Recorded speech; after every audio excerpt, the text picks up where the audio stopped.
तो बच्चों चलिए फिर आज हम शुरू करते हैं आपकी क्लास 7th की यानी कि वर्ग 7वां और सब्जेक्ट हम पढ़ेंगे आज मराठी की जो हमारी 11वीं कविता है ईमेल।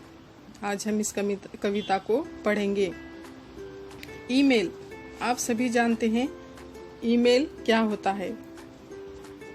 जिस तरह से पुराने ज़माने में या पिछले कुछ साल पहले क्या होता था कि हम अगर किसी को कुछ अच्छी या बुरी खबर देनी होती है तो हम उसे क्या करते थे कि एक ख़त लिखा करते थे, या हमारा कोई भी ज़रूरी काम है हम उस ख़त में वो लिख कर पोस्ट ऑफिस जाते थे और पोस्ट ऑफिस में जाकर उसे पोस्ट करते थे। फिर वो पोस्टमैन उसे निकाल कर जिस गांव को हमें भेजना है उस गांव लेकर जाते थे। उस गांव का पोस्टमैन वहाँ पर वो चिट्ठी उस पते पर पहुँचाता था। ऐसी मतलब इसमें बहुत ज़्यादा वक्त ज़ाया हो जाता था और इसी तरह से लोग अपने जो संदेश है एक दूसरे तक पहुंचाते थे। लेकिन आज के टेक्नोलॉजी के ज़माने में इस चीज़ को बहुत ही आसान कर दिया गया है ईमेल के ज़रिए, यानी कि इलेक्ट्रिक मेल। यहाँ पर हम जो है कंप्यूटर से या हमारे मोबाइल से या लैपटॉप से किसी भी चीज़ से जो है हम एक मेल भेज देते हैं जिसमें हमें जो भी मालूमात देनी है हम वो मालूमात लिख लेते हैं और उसे जिसे भेजना है उसके एड्रेस पर हम वो भेज देते हैं और वो कुछ सेकंड में ही वहाँ पर पहुँच जाता है और उसको वो ख़त या जो भी मेल है हमारा वो मिल जाता है और जो चीज़ हम भेजना चाहते थे वो उसे हासिल हो जाती है और उसका जवाब भी तुरंत वो हमें कुछ सेकंड में दे सकता है। इस तरह से जो पोस्टमैन का काम था वो ईमेल कर रहे हैं और वो बहुत ही आसानी से हो रहा है।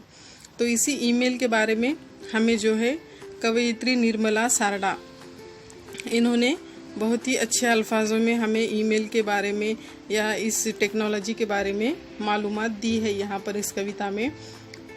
तो चलिए फिर हम इस कविता के कवयित्री के बारे में और इस कविता के बारे में थोड़ी सी मालूमात देख लेते हैं। निर्मला सारडा जन्म 1952, यानी कि ये जो निर्मला सारडा है इनका जन्म 1952 में हुआ है। अब उनके बारे में हम देख लेते हैं।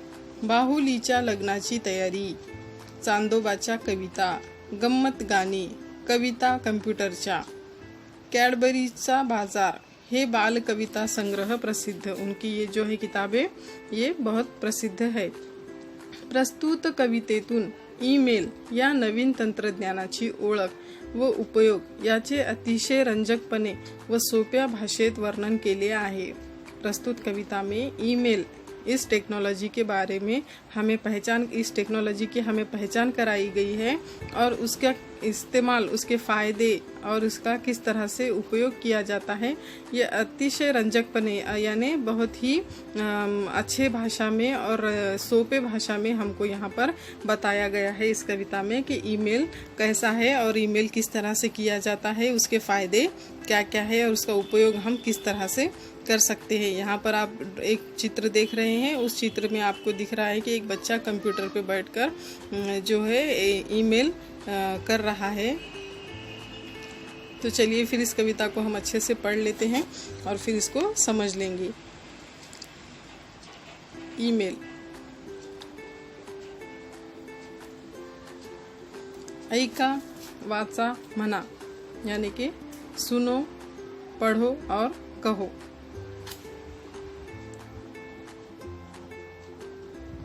1 2 3 4 जाते ईमेल समुद्रापार, नवीन पद्धतीचा हा चमत्कार, आता कशाला होता बेजार, नको पेन नको पाकिट, नको कागद नको तिकीट, नको आता पोस्टात जायला, नको पोस्टमनची वाट बघायला, हवा असतो घरी संगणक एक, टेलिफोन आणि मोडेम एक, किंवा मग इंटरनेट कॅफेत चला, झटपट ईमेल करता येईल तुम्हाला।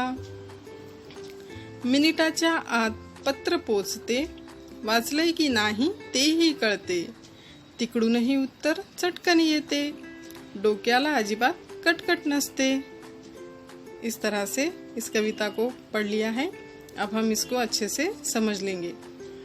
1 2 3 4 यानी कि 1 2 3 4 ऐसी गिनती करते ही क्या होता है, 1 2 3 4 गिनते ही क्या जाता है, जाते ईमेल समुद्रा पार, यानी कि ईमेल क्या होता है, समंदर के पार। किसी भी देश में, किसी भी मुल्क में ईमेल जो है 1 2 3 4 गिनती करते ही कुछ सेकंड में वहां पर पहुंच जाता है। समुद्रा पार यानी समंदर के पार। दूसरे देशों में, विदेशों में भी कहीं पर भी हम पूरी दुनिया में ईमेल कर सकते हैं। नवीन पद्धतीचा हा चमत्कार, यानी कि नवीन यानी नए, पद्धतीचा यानी टेक्नोलॉजी का, इस नए पद्धत का, हा चमत्कार यानी ये क्या है, एक चमत्कार है, एक तरह का जादू है।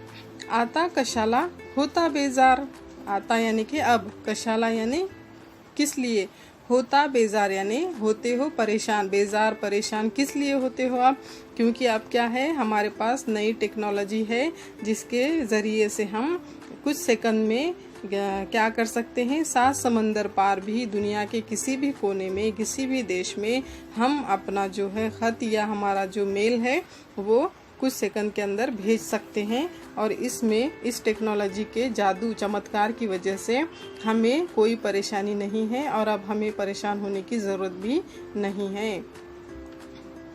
नको पेन नको पाकिट, यानी कि पहले जैसे हम ख़त लिखते थे तो ख़त लिखने के लिए हमें पेन, उसके पाकिट, कागज़ और उसके ऊपर एक पोस्ट का टिकट हम लगाते थे, चिपकाते थे, उसकी ज़रूरत पड़ती थी।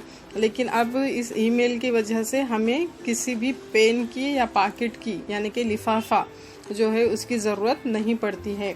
नको पेन नको पाकिट यानी अब किसी पेन की ज़रूरत नहीं है और ना ही किसी लिफाफे की ज़रूरत है। नको कागज़ यानी कि लिखने के लिए कागज़ की भी ज़रूरत नहीं है। नको टिकट यानी जो पोस्ट के टिकट होते थे उस टिकट की भी अब ज़रूरत नहीं है। ना पेन की ज़रूरत है, ना पाकिट की ज़रूरत है, ना कागज़ है ज़रूरी, ना टिकट, किसी की भी ज़रूरत नहीं है।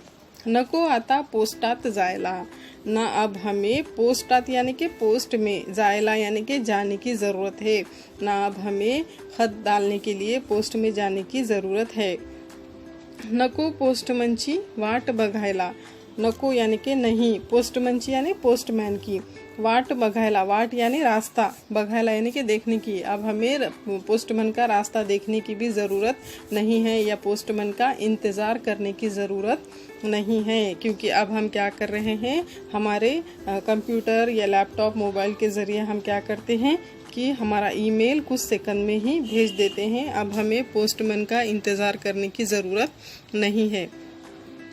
हवा असतो घरी संगणक एक, हवा असतो यानी कि सिर्फ क्या चाहिए, हमें ईमेल करने के लिए क्या चाहिए, हमारे घर पर हवा असतो यानी कि हवा असतो घरी यानी हमारे घर पर क्या चाहिए, संगणक एक, संगणक यानी कंप्यूटर, एक कंप्यूटर हमारे घर पर चाहिए।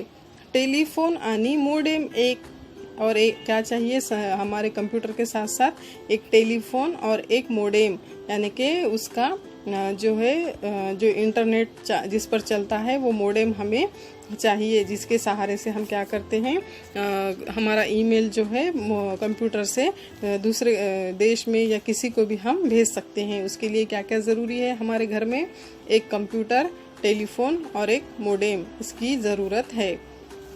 किंवा मग इंटरनेट कैफ़े चला, किंवा यानी कि या फिर इंटरनेट कैफ़े में चलो, किस लिए, अगर हमारे घर पर ईमेल करने के लिए कंप्यूटर, टेलीफोन, मोडेम नहीं है तो फिर हम क्या कर सकते हैं कि इंटरनेट कैफ़े जो होते हैं हमारे बाज़ारों में, वहाँ पर इंटरनेट कैफ़े में जाकर हम ईमेल कर सकते हैं। झटपट ईमेल करता येईल तुम्हाला, झटपट यानी फटाफट तुमको ईमेल वहाँ से करने आ जाएगा या वहाँ से तुम कर सकते हो। मिनिटाच्या आत पत्र पोचते, मिनटाच्या आत यानी कि कुछ मिनटों में ही वहाँ पर हमारा जो पत्र यानी ख़त है वो ख़त पहुँच जाता है। पोचते यानी पहुँच जाता है, पत्र यानी ख़त, हमारा ख़त मिनटों में वहाँ पर पहुँच जाता है। वाचलय की नाही तेही कळते, वाचलय यानी कि पढ़ा या नहीं, वो भी हमको समझ जाता है। उस कंप्यूटर में उस सामने वाले इंसान ने हमारा ख़त, हमारा ईमेल पढ़ा है या नहीं, ये भी हमको समझ जाता है। तिकडूनही उत्तर चटकन येते। तिकडून ही यानी उधर से, जिसको हमने भेजा है उसकी तरफ से उत्तर यानी उसका जवाब, चटकन येते यानी फटाफट आ जाता है। उसका जवाब भी हमको उधर से तब का तभी आ जाता है।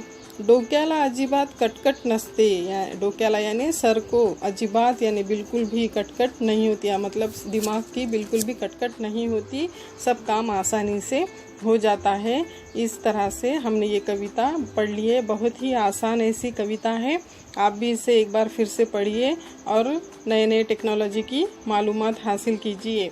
जैसे कुछ मिनटों में ही समंदर के पार किसी भी देश में 7 समंदर पार करके हम क्या कर सकते हैं, ईमेल भेज सकते हैं। उसके लिए हमें किसी पेन, पाकिट, कागज़ या टिकट की ज़रूरत नहीं है। पोस्ट ऑफिस में भी जाने की ज़रूरत नहीं है और ना ही किसी पोस्टमैन का राह देखने की ज़रूरत है।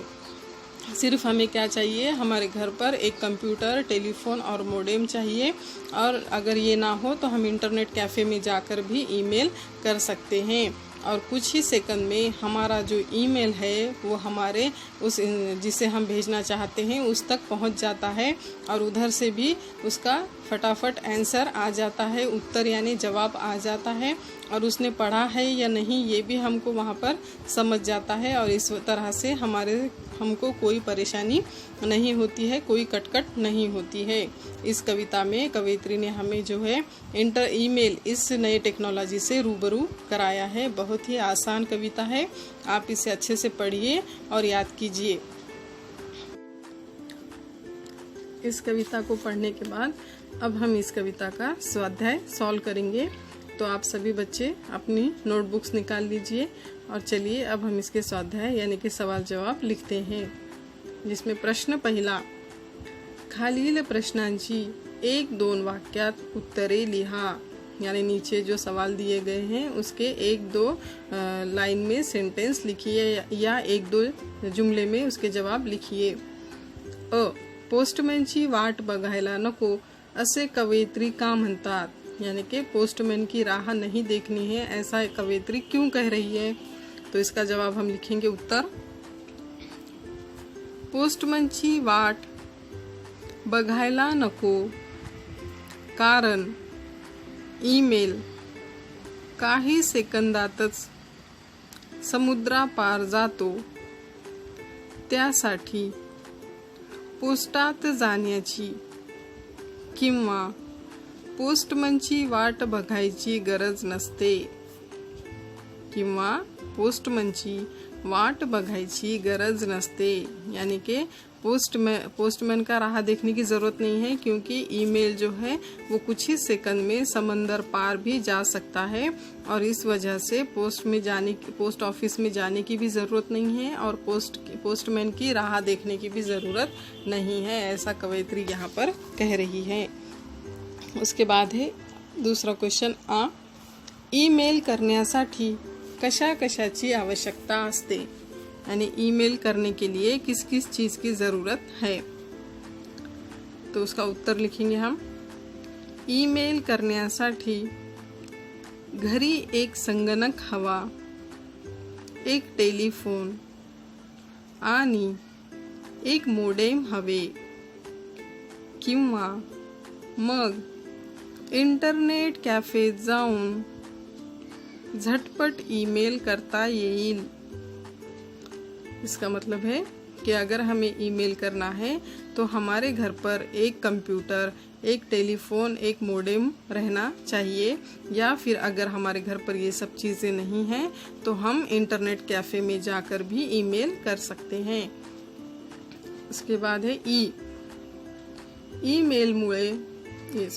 ईमेलमुळे अजिबात त्रास होत नाही, यामागची कवितेत आलेली कारणे लिहा। यानी कि ईमेल की वजह से हमको कोई तकलीफ नहीं हो रही है, इस बारे में कविता में जो वजह आई है, कारणे यानी कि जो वजह है वो हमको यहाँ पर लिखना है। तो चलिए फिर लिखते हैं इसका उत्तर, नवीन पद्धतीच्या या आविष्कारामुळे पेन, कागद, पाकीट तिकीट लागत नाही आणि पोस्टात जाण्याचा व पोस्टमनची वाटही बघावी लागत नाही आणि काही मिनिटातच पत्र पोचते व ते वाचले की नाही तेही कळते. तिकडून उत्तरही चटकन येते आणि म्हणून डोक्याला अजिबात त्रास होत नहीं. यानी कि हमको अगर किसी को ईमेल भेजना है तो ना उसके लिए पेन कागज़ या किसी पाकिट या टिकट की ज़रूरत नहीं है, ना पोस्ट ऑफिस में जाने की ज़रूरत है, ना पोस्टमैन की राह देखने की ज़रूरत है. और जो हमारा ईमेल है वो कुछ ही सेकंड में वहाँ पर मिल जाता है और मिलने के बाद उसने पढ़ा है या नहीं वो भी हमको समझ जाता है और उधर से जवाब भी जल्दी से आ जाता है, इसलिए कोई परेशानी नहीं होती है. प्रश्न दूसरा, ईमेलमुळे पोस्टमॅनचे काम खूप सोपे झाले आहे असे तुम्हाला वाटते, असे कशावरून वाटते? यानी कि ईमेल की वजह से पोस्टमैन का काम बहुत आसान हो गया है, ऐसा तुम्हें क्यों लगता है और किस वजह से लगता है, ये हमको यहाँ पर अपने अल्फाजों में लिखना है. आप इस सवाल का जवाब अपने टीचर्स और पेरेंट्स से डिस्कस करके लिखिए. प्रश्न तीसरा, खालील शब्दजाल पूर्ण करा. यानी नीचे जो हमें शब्दजाल दिया गया है उसे हमें पूरा करना है. एक डायग्राम दी गई है, उस डायग्राम में पहले बॉक्स में लिखा है ईमेल संदर्भातील शब्द. यानी कि ईमेल के बारे में जो शब्द आए हैं इस कविता में वो शब्द हमें यहाँ पर लिखने हैं. इसके सामने 3 एरो दिए हैं और एरो के सामने 3 बॉक्स दिए गए हैं. उसमें हम लिखेंगे पहले बॉक्स में ईमेल के लिए क्या ज़रूरी है, संगणक यानी कंप्यूटर. तो हम पहले बॉक्स में लिखेंगे संगणक. और ईमेल के लिए क्या ज़रूरी है, मोडेम. तो हम यहाँ पर लिखेंगे मोडेम. और तीसरे बॉक्स में लिखेंगे ईमेल अगर घर में मोडेम या कंप्यूटर नहीं है तो हम कहाँ पर जाते हैं, इंटरनेट कैफ़े में. तो ईमेल वहाँ से भी कर सकते हैं, तो इंटरनेट कैफ़े यहाँ पर हम लिखेंगे. प्रश्न चौथा, संगणकाशी संबंधित असणारे तुम्हाला माहित असलेले शब्द लिहा. यानी कि कंप्यूटर से जुड़े हुए या उसके ऊपर जो शब्द आते हैं वो आपको लिखना है. जैसे कि कीबोर्ड, माउस, सीपीयू, मॉनिटर, ऐसे जो अल्फाज है कंप्यूटर के बारे में जो आपको मालूम है वो आपको यहाँ पर लिखने हैं. खेळूया शब्दांशी. यानी कि अब इसमें प्रश्न पहला है, खालील शब्दांसाठी मराठीतील शब्द लिहा. यानी नीचे जो इंग्लिश में शब्द दिए गए हैं हमको अंग्रेजी में, उन अल्फाजों को हमें मराठी में करके लिखना है. तो सबसे पहले है कंप्यूटर. कंप्यूटर को मराठी में क्या कहते हैं, संगणक. संगणक यानी कंप्यूटर. दूसरा है इंटरनेट. इंटरनेट को मराठी में कहते हैं अंतर्जाल. क्या लिखेंगे यहाँ पर, अंतर्जाल. और तीसरा है टेलीफोन. टेलीफोन यानी दूरध्वनि. टेलीफोन यानी दूरध्वनि. इस तरह से इस कविता के सवाल जवाब यहाँ पर हमने लिख लिए हैं. आप भी इस सवाल जवाबों को अच्छे से एक बार फिर से पढ़िए और इन्हें अच्छे से याद कीजिए. और अगर कोई भी प्रॉब्लम हो तो आपके टीचर से या पेरेंट्स से डिस्कस कीजिए.